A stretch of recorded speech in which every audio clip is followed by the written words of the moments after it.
क्या आप जानते हैं कि मुगल सल्तनत में अगर शाहजहां के बाद औरंगजेब की जगह दारा शिकोह अगर मुगल साम्राज्य का सुल्तान या बादशाह होता तो हो सकता है कि है ना मुगल साम्राज्य का इतिहास ही कुछ और होता। मुगल साम्राज्य और मराठा साम्राज्य के रिश्ते भी अच्छे हो सकते थे। औरंगजेब ने तो आधा समय अपना शिवाजी को खत्म करने में लगा दिया, कुछ नहीं हो पाया। औरंगजेब तो इस्लाम धर्म का इतना कट्टर अनुयायी था कि उसने सब कुछ खत्म कर दिया। हिंदुओं के लिए तो एक तरह से काल। लेकिन दारा शको अगर इसकी जगह अगर राजा बनता तो आज मुगल साम्राज्य का इतिहास बहुत अलग होता। क्यों? क्योंकि दारा शको बहुत टॉलरेंट राजा था। मतलब हिंदुओं के प्रति उसने उसके एक हाथ में कुरान भी रहती थी, एक हाथ में गीता रहती थी, उपनिषद भी रहता था। उसे सारी चीजों का ज्ञान था, सब चीजों का पता था उसको। उसने गीता का ट्रांसलेशन भी कराया था पर्शियन में, कुरान को ट्रांसलेट करवाया, फिर क्या बोलते हैं उपनिषदों का ट्रांसलेशन किया, इसको लेके कई सारी किताबें लिखी, रिलीजियस प्रैक्टिस करी थी। तो वो सारी चीजें थी। तो आज इस वीडियो में हम आपको दारा शिकोह के बारे में बताएंगे कि दारा शिकोह कौन था। और ये शाहजहां का सबसे बड़ा बेटा था और यही शाहजहां का चहेता भी था। शाहजहां इसको बहुत प्यार करता था। शाहजहां के 4 बेटे थे और एक बेटी थी, जिनमें सबसे बड़ा था दारा शिकोह, उसके बाद मुइनुद्दीन, उसके बाद औरंगजेब तीसरे नंबर पे था। औरंगजेब का जो बचपन का नाम था आलमगीर था। आलमगीर नाम मुइनुद्दीन था। औरंगजेब का बचपन पहले शाहजहां का सबसे बड़ा बेटा था दारा शिकोह, उसके बाद शुजा और उसके बाद तीसरा मुइनुद्दीन और चौथा सिराजुद्दौला। चौथा एक्चुअली नाम याद नहीं है मेरे को यहाँ पे चौथे बेटे का, तो इसके लिए माफी चाहूंगा। और शाहजहां की एक बेटी थी जिसका नाम था जहान आरा। उसने शाहजहां के अंतिम दिनों में शाहजहां की सेवा की थी। तो चलिए आज के वीडियो में हम जानते हैं कि दारा शिकोह कौन था और ये अगर मुगल साम्राज्य का अगर राजा बनता तो क्या परिणाम होते और इतिहास कैसा होता। तो शुरुआत करते हैं इसकी अर्ली लाइफ से। तो दारा शिकोह का जन्म जो था वो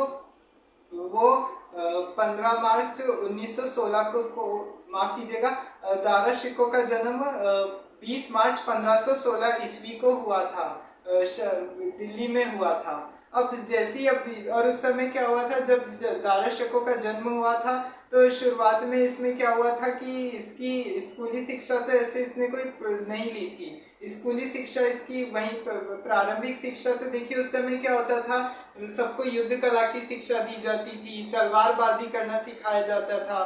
तो ये सारी चीजें करने के लिए ये सारी चीजें सिखाई जाती थी। अब इसके बाद क्या हुआ कि जैसे जैसे अब ये बड़ा होता गया तो बड़ा होने के बाद इसने ये संन्यास ले लिया। इसने संन्यास लेने के बाद ये गुरु की तलाश में चला गया। अब गुरु की तलाश में जब गया था तो इसके बाद क्या हुआ कि जब ये गुरु की तलाश में गया तो इसको एक इस्लामिक गुरु भी मिले, एक मुस्लिम धर्म से संबंधित भी मिले और एक हिंदू धर्म से भी संबंधित थे। दो गुरुओं से इसको शिक्षा प्राप्त हुई। जब इन दोनों गुरुओं से इसे शिक्षा प्राप्त हुई तो इसने काफी धर्मों के बारे में जाना, हिंदू धर्म के बारे में जाना, इस्लाम धर्म के बारे में जाना। अब इसकी सबसे बड़ी खासियत ये भी थी कि इस्लाम धर्म को लेके इतना कट्टर बिल्कुल भी नहीं था जैसे और राजा कट्टर थे, ये बिल्कुल भी नहीं था। टॉलरेंट इंसान था ये, जैसे इनटॉलरेंट बिल्कुल भी नहीं था। देखिए शाहजहां के पहले अकबर आया मुगल साम्राज्य में। तो देखिए आप सब जानते कि पानीपत की लड़ाई हुई थी, पहली लड़ाई।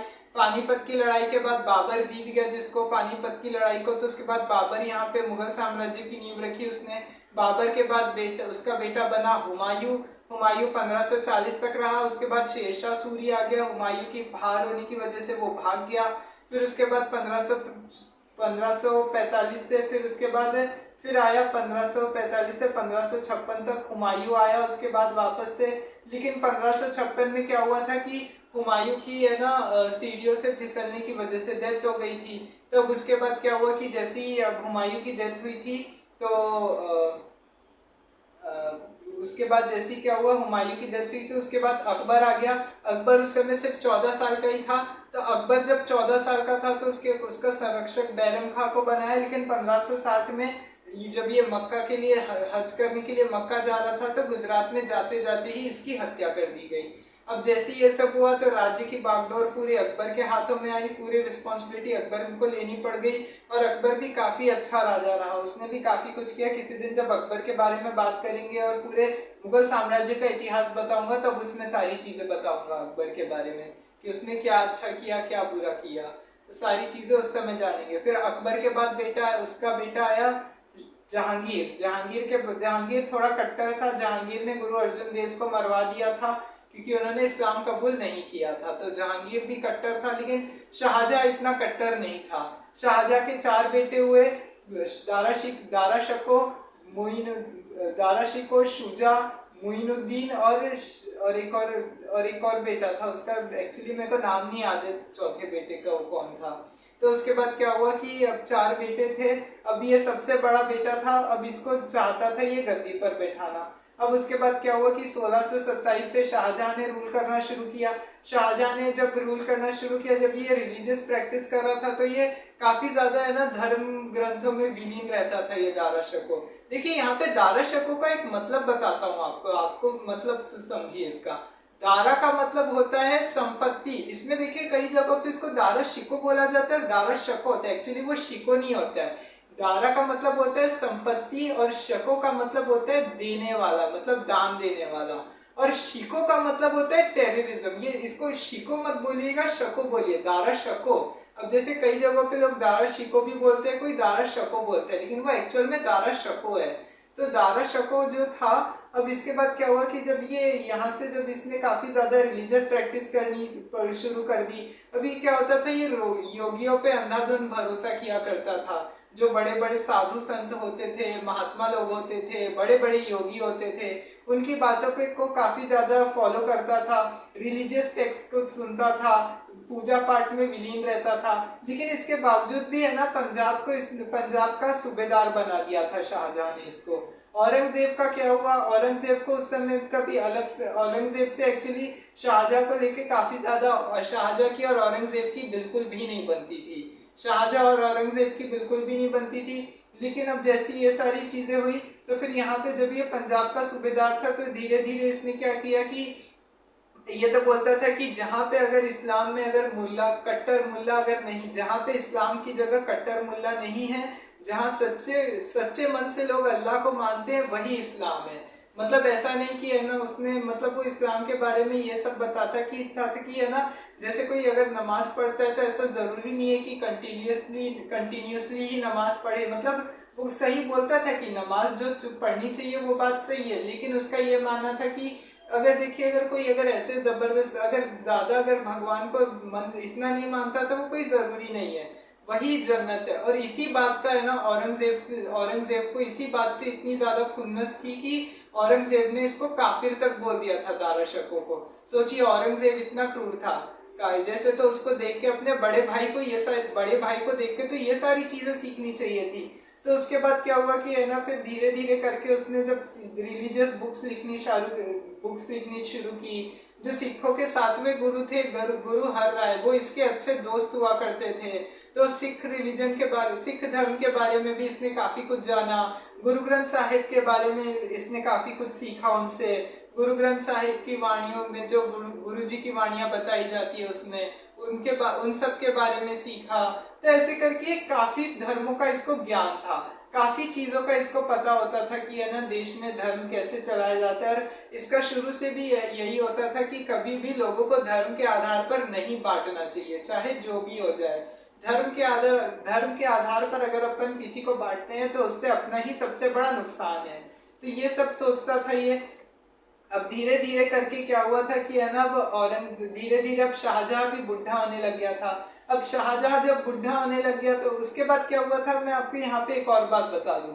जब ये सारी चीजें हुई तो इसने गीता को इसने ट्रांसलेट करवाया पर्शियन में, उपनिषद को ट्रांसलेट किया, गीता के बारे में काफी सारी चीजें बताई उसने कि गीता में जो श्लोक है उनके वो सब इसको काफी अच्छे से याद रहते थे, उन सब में निपुण था ये।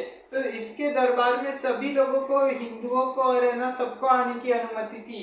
को अगर जब ये अलग से यहाँ पे आर्ट एंड पेट्रियन का आर्ट और कल्चर का ये बहुत ज्यादा वो था, इसको मतलब जैसे आर्ट एंड आर्किटेक्चर का बहुत ज्यादा इसको शौक था, भवन निर्माण, फिर जैसे जो चित्र जो आर्ट्स में भी जो आर्टिस्ट लोगों का इसको सबसे ज्यादा शौक था, जैसे ये जो बड़े बड़े म्यूजिशियंस आते थे, जैसे म्यूजिक हो गया, डांस हो गया या ड्राइंग हो गया, ये सबसे रिलेटेड चीजों का इसको बहुत ज्यादा शौक था। तो ये मतलब अगर सोचिए, अगर उस समय अगर शाहजहां के बाद अगर ये अगर मुगल साम्राज्य का राजा अगर होता तो ये काफी ज्यादा इसके फायदे हो सकते थे। हो सकता है कि है ना ब्रिटिशर्स भी नहीं आते भारत में, जहांगीर की वजह से ब्रिटिशर्स आए। ब्रिटिशर्स, जहांगीर ने उनको अनुमति दे दी थी व्यापार करने की, तो इस वजह से उन्होंने कर लिया था। वो अंग्रेज आए, आके सब पूरा लूट के सब चले गए 250 साल में। और आज देख लीजिए, उसके बाद तो इंडिया एक जमाने में सोने की चिड़िया हुआ करता था, वो भी नहीं रहा अब तो अब देखिए, अब जैसी ये सारी चीजें हुई, अब उसके बाद क्या हुआ कि अब धीरे धीरे अब शाहजहां भी अब बुढ़ा होने लग गया था। अब शाहजहां को क्या हुआ था कि अब जैसे ही शाहजहां ने जब ये सारी चीजें की, तो उसके बाद क्या हुआ कि अब जैसे अब शाहजहां को था कि अब कोई गद्दी पे बैठे, तो अब शाहजहां ने पहले ही ना डिक्लेयर कर दिया था कि अब मेरे जाने के बाद अब मेरा बड़ा बेटा दारा शको ही अब आगे बनेगा, दारा शको ही अब आगे गद्दी पे बैठेगा। अब ये बात औरंगजेब के तीनों भाइयों को बिल्कुल भी पसंद नहीं है। देखिए, यही होता है, लालच इसी को ही बोला जाता है। लोग इतना बोलते हैं ना कि ये ना हमको ये नहीं मिला, वो नहीं मिला, तो लोगों को इसी से लालच आ जाता है। सब में कंपटीशन छिड़ जाता है कि एक को मिल गया बड़ा, वो सबसे बड़ा है तो उसको ज्यादा हक मिल गया, हमको नहीं मिला। तो इस चीज को लेके चलता ही रहता है हर जगह। तो अब उसके बाद क्या हुआ कि शाहजहां ने बोला कि अब जैसी ये बात औरंगजेब को पता चली, अब क्या हुआ था कि है ना, अब शाहजहां की जो बहन थी जहां आरा, वो कई दिनों से बहुत बीमार थी। अब जहां आरा से अब औरंगजेब मिलने आ रहा था। शाहजहां जब तक उसके पास गया था, शाहजहां जब तक उसके पास गया, वहां पे जब तक वो ठीक भी हो गई थी, और औरंगजेब मिलने में लेट हो गया। अब वो मिलने में जब औरंगजेब लेट हो गया, तो उसके बाद क्या हुआ कि शाहजहां को ये बात बहुत चुभ गई। शाहजहां ने बोला कि ऐसे तो चलेगा नहीं, ये तो गलत बात है। तो शाहजहां ने उसको दरबार से निकाल दिया, अपने कोर्ट से निकाल दिया। बोला कि नहीं, अब ऐसे तो चलेगा नहीं, इससे तो हमारा भी नाम खराब होगा, इस तरह से तो नहीं रहना चाहिए। तो फिर इस तरह से हमारी बेइज्जती करा के तो हम नहीं रह सकते। अब ये बात औरंगजेब को चुभने लग गई। अब औरंगजेब ने क्या किया कि धीरे धीरे करके है ना साजिश रचनी शुरू कर दी। अब जैसी साजिश रचनी शुरू की, अब औरंगजेब को लेके क्या साजिश रची, अब औरंगजेब को लेके क्या साजिश रची थी, औरंगजेब को माफ कीजिएगा, अब दारा शको को लेके या शाहजहां के लिए इसने क्या वो किया था, शाहजहां के लिए अब इसने साजिश रची थी। अब शाहजहां को इसके बाद क्या हुआ था कि है ना पंजाब अफगानों के बीच में काफी बड़ा युद्ध होता है। औरंगजेब क्या करता है, अपने जो दो छोटे भाई होते हैं, जो अपने जो उसका बड़ा बेटा शुजा और उसका एक छोटा बेटा जो होता है, उनको मिलके ये सारी बात बताता है कि पिताजी उनके साथ शाहजहां ने किस तरीके का व्यवहार किया है।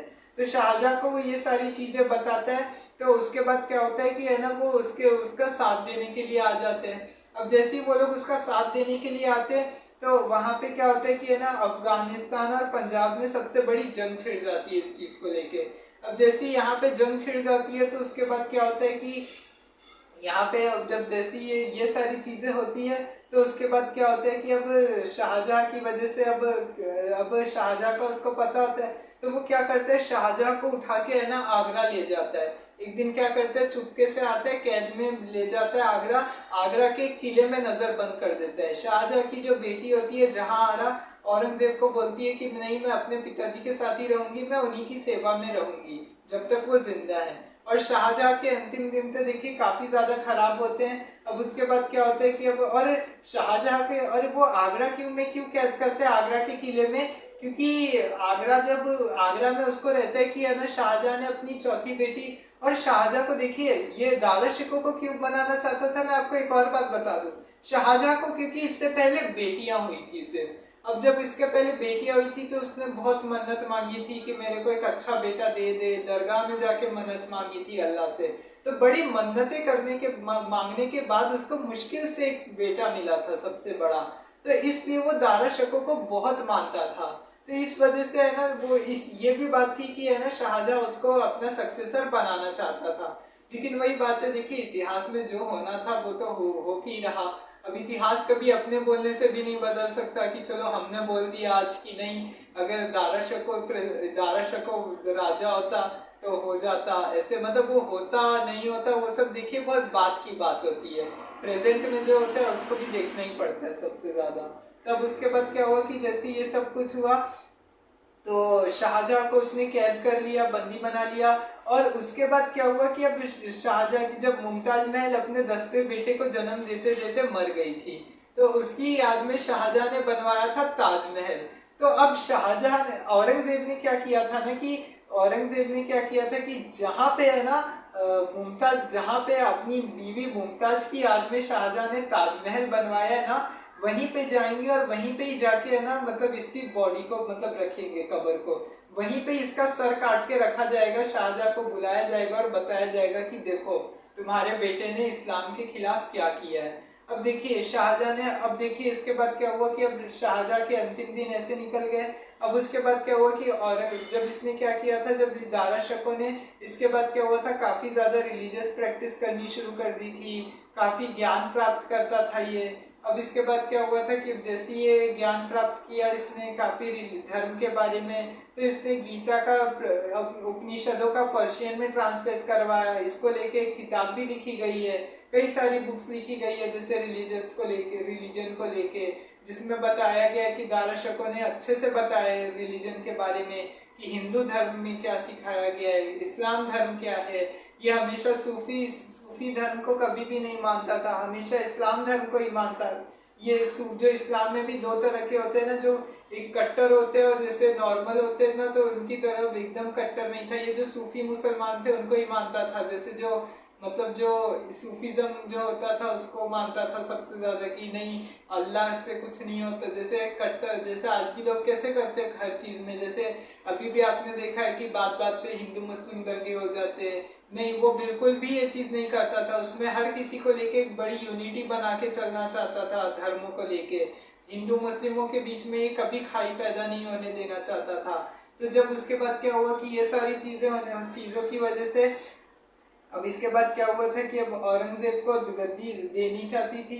अब उसके बाद क्या हुआ था कि 1666 में शाहजहां की भी मृत्यु हो गई थी। लेकिन अब उसके बाद क्या हुआ था कि अब जैसे ही शाहजहां ने अब यहाँ से क्या किया था कि एक साजिश रची थी, शाहजहां ने नहीं, सॉरी औरंगजेब बोल रहा हूँ, औरंगजेब ने साजिश रची अब दारा शको के लिए कि कैसे इसको खत्म किया जाए। तो उसके बाद क्या हुआ कि है ना, दोनों के बीच में एक बहुत बड़ा युद्ध होता है। युद्ध में क्या होता है कि दारा शको अपनी बड़ी सेना को लेके चलता है साथ में। अब बड़ी सेना को लेके जब चलता है तो उसके बाद क्या होता है कि अब वो दोनों ऊपर से हराने की कोशिश करते हैं।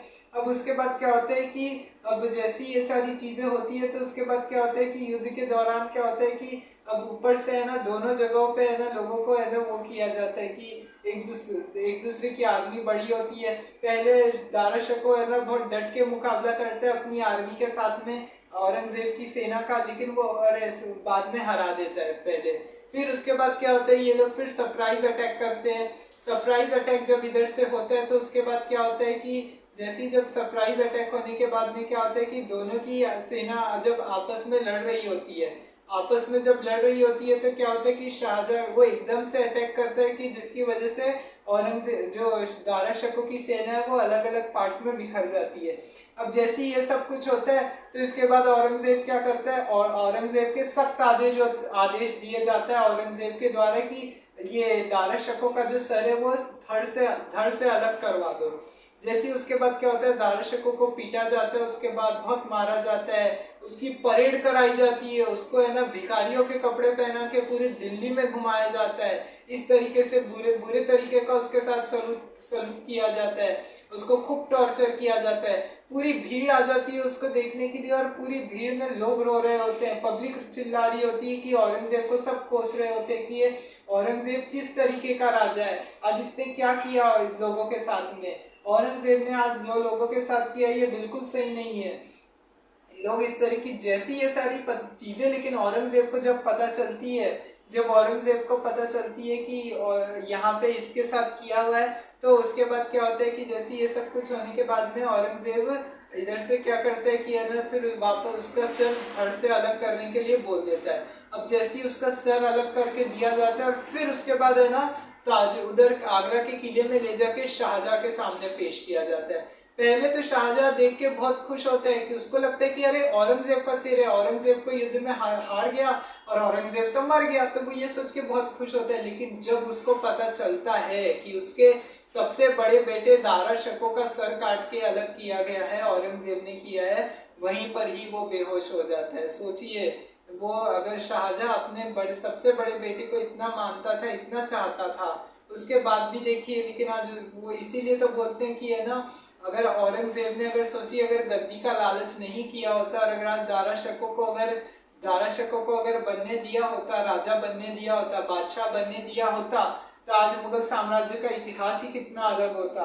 फिर उसके बाद क्या होता है कि जब दारा शको की डेथ हो जाती है, सर से अलग कर दिया जाता है, वहीं पे शाहजहां उसकी डेथ मतलब और दारा शको मर जाता है। उसके बाद जब दारा शको की डेथ हो जाती है, उसके बाद पूरा भीड़ उमड़ पड़ती है उसको देखने के लिए, लोग इसके लिए बहुत रो रहे होते हैं। फिर लोग सोचते हैं कि अगर ये हमारा हमारा एक अच्छा राजा होता तो कितना अच्छा होता, क्योंकि औरंगजेब जब आया तो औरंगजेब ने तो वही चीजें करनी शुरू कर दी ना जो पहले किया जाता था। इससे पहले हिंदुओं पे उसने टैक्स लगाने शुरू कर दिए, जजिया, तीर्थ यात्रा कर, इस तरीके की सारे टैक्स लगाने शुरू कर दिए। फिर उसके बाद जब औरंगजेब आता है तो मंदिरों को तोड़वाता है। हालांकि यहाँ मैं आपको बता दूं, लोग औरंगजेब के नाम पे आज भी है ना बहुत लड़ रहे होते हैं। कभी नागपुर में दंगे हो जाते हैं, कभी कुछ हो जाता है, कभी अभी जब छावा मूवी आई थी अभी संभाजी पे, तो उसको लेके भी ज्यादा प्रोटेस्ट हो रहे थे। लोग बोल रहे थे नहीं, औरंगजेब सही था, औरंगजेब कोई क्रूर शासक नहीं था, इस तरीके की बातें बताई जाती है। लेकिन आज आप खुद सोच के देखिए, जिस औरंगजेब ने आज अपने सबसे बड़े भाई दारा शको का सिर तन से जुदा करवा दिया, अपने पिता शाहजहां को किले में बंदी बना के रख दिया और इतना कुछ कर दिया, और वहीं पे शाहजहां की अंतिम दिन इतने बुरे तरीके से बीते कि आज वो नहीं जिंदा बच पाया। तो आज देखिए वो क्या लोगों का होगा, मतलब जो आज अपने बाप का नहीं हुआ, अपने भाई का भी नहीं हुआ, किसी का नहीं हुआ, तो आज क्या दूसरों का होगा। ये सबसे बड़ी बात है। देखिए अभी महाराष्ट्र में भी औरंगाबाद का नाम बदल के है ना संभाजी नगर किया गया, छत्रपति संभाजी नगर। तो इसको लेकर भी काफी ज्यादा कंट्रोवर्सी हुई है कि लोग बोलते हैं कि ये क्या एजेंडा है। हालांकि वो सब देखिए अलग अलग पॉलिटिक्स है। लेकिन यहाँ मैं आपको बता दूं कि दारा शिको अगर राजा बनता तो बहुत सारे परिणाम हो सकते थे। अब देखिए, अब यहाँ पे अपन जानते हैं कि अब दारा शिको अगर राजा होता तो इसके क्या परिणाम होते। देखिए, सबसे पहला परिणाम ये होता कि अगर आगे से, और इसके ऊपर काफी सारे आरोप भी लगाए थे औरंगजेब ने कि है ना मंदिर बनवाए थे इसने, इस्लाम धर्म को पूरी तरीके से बुरा भला कहा था, ये सब झूठे आरोप थे और झूठे आरोप में ही फंसा के अपने भाई को मरवा दिया औरंगजेब ने। और अब देखिए कि इसके क्या परिणाम होते। देखिए, सबसे पहला परिणाम तो ये होता कि आज औरंगजेब की जगह अगर दारा शको अगर राजा बन गया होता, तो सबसे पहला परिणाम ये होता कि ये सबसे टॉलरेबल इंसान होता। तो ये क्या करता कि है ना हिंदुओं पे कोई टैक्स नहीं लगाता, हिंदुओं को खुली छूट रहती सब कुछ करने की, अपने हिसाब से मंदिरों में जाने की या तीर्थ यात्रा पे जाने की छूट रहती। दूसरा, जजिया टैक्स नहीं लगाया जाता दूसरा लोगों पे, कि जो हिंदुओं पे, गैर मुसलमानों से जो जजिया, खम्स, ज़कात, चारागाह, इन सब पे जो बड़े बड़े टैक्स लगाए जाते वो नहीं होता। तीसरा, औरतों को है ना सबसे ज्यादा इसमें राइट्स मिल सकते थे जो हिंदू औरतों के साथ। अब देखिए आपने वो पद्मावती का देखा होगा, हिस्ट्री ऑफ रानी पद्मावती बताया था मैंने। जैसे जो अलाउद्दीन खिलजी ने जब चित्तौड़ पे आक्रमण किया था, तो उसके बाद जब जब रावल रतन सिंह की जो पत्नी थी रानी पद्मावती, उन्होंने 800 स्त्रियों के साथ मिलकर जौहर कर लिया था। तो और उसके बाद क्या हुआ था, रणथंभौर का इसके पहले जौहर हुआ था। तो उसके बाद क्या हुआ था कि अलाउद्दीन खिलजी से बचने के लिए उस समय भी रानी रंगा देवी ने पद्मला तालाब में कूद के जौहर कर लिया था। सोचिए अगर उस समय अगर ज्यादा होता तो उसकी वजह से क्या होता कि है ना ये सारी चीजें नहीं होती, महिलाओं के साथ अत्याचार नहीं होता। दूसरा सबसे बड़ा परिणाम ये होता। तीसरा सबसे बड़ा परिणाम क्या होता कि उस समय जो मराठा साम्राज्य की नींव रखी गई थी शिवाजी के द्वारा, तो मराठा साम्राज्य और मुगल साम्राज्य के बीच में काफी ज्यादा अच्छे से रिश्ते बन जाते। मतलब एक दूसरे को लोग देखिए वही बातचीत से मामला सुलझाते, जहां वॉर होनी होती वहीं पे शायद लड़ाई होती। चौथा एक और परिणाम क्या होता कि सबसे बड़ी बात होती कि हो सकता है उस समय देखिए ब्रिटिशर्स तो आ ही गए थे भारत में, ईस्ट इंडिया कंपनी की भी स्थापना हो गई थी। अगर दारा शिकोह अगर राजा होता तो शिवाजी के साथ मिलके हो सकता है कि ब्रिटिशर्स को भी है ना मार मार के भगाता यहाँ से। फिर उसके बाद है ना हो सकता है कि भारत में आगे ब्रिटिश रूल नहीं होता। पांचवा उसके बाद क्या होता, एक और चीज क्या हो सकती थी, हिंदू मुसलमानों के बीच में इतनी बड़ी खाई जो होती है इनको लेके कि हिंदुओं से अलग लोग हैं या इस तरीके की बातें हैं, तो वो सब नहीं होता, सब एक दूसरे के साथ मिलजुल के रह रहे होते। आज उस और सारे अलग अलग जो जो मंदिरों को तुड़वाया गया था पहले राजाओं के शासन काल में, मोहम्मद गजनी और उसके बाद अलाउद्दीन खिलजी जैसे जो जो कट्टर मुस्लिम राजा हुए थे, उनके कार्यकाल में जो मंदिरों को तुड़वाया गया था वो हो सकता है वापस से उनका रीबिल्ड करवा दिया जाता, और आज उनको है ना वो नहीं होता कि वो अच्छे से बन जाते, तो हो सकता है कि आज कोई मंदिर मस्जिद का मामला राजनीति में नहीं आता भारत की पॉलिटिक्स में। तो ऐसे करके हो सकता है कि अलग अलग परिणाम होते। अगर दारा शिकोह अगर बनता अगर यहाँ का राजा, तो हो सकता है कि इतिहास कुछ और होता। लेकिन वही बात है कि जो होना होता है वो होके ही रहता है, कभी अपने कहने से इतिहास न तो बदलता है, न तो है ना न तो है ना कुछ किया जा सकता है उसमें तोड़ मरोड़ के कुछ पेश किया जा सकता है। जो होता है उसमें वही बताना ही पड़ता है वो सारी चीजें। तो ये था दारा शिकोह के बारे में। आज के इस वीडियो में इतना ही। आपको वीडियो कैसा लगा कमेंट में ज़रूर बताइएगा। और भी अपन ऐसी इतिहास के अच्छे लोग, ऐसी राजाओं की कहानियाँ सुनेंगे, तो ऐसी हिस्ट्री या पॉलिटिक्स से रिलेटेड चीज़ों को वीडियोस को देखने के लिए चैनल को सब्सक्राइब करिए, वीडियो को लाइक एंड शेयर करना बिल्कुल भी ना भूलिए, और उसके बाद बेल आइकन का बटन दबा दीजिए ताकि नोटिफिकेशन मिलता रहेगा। मिलते हैं कल अगले वीडियो में किसी और टॉपिक पे। तब तक के लिए जय हिंद, जय भारत।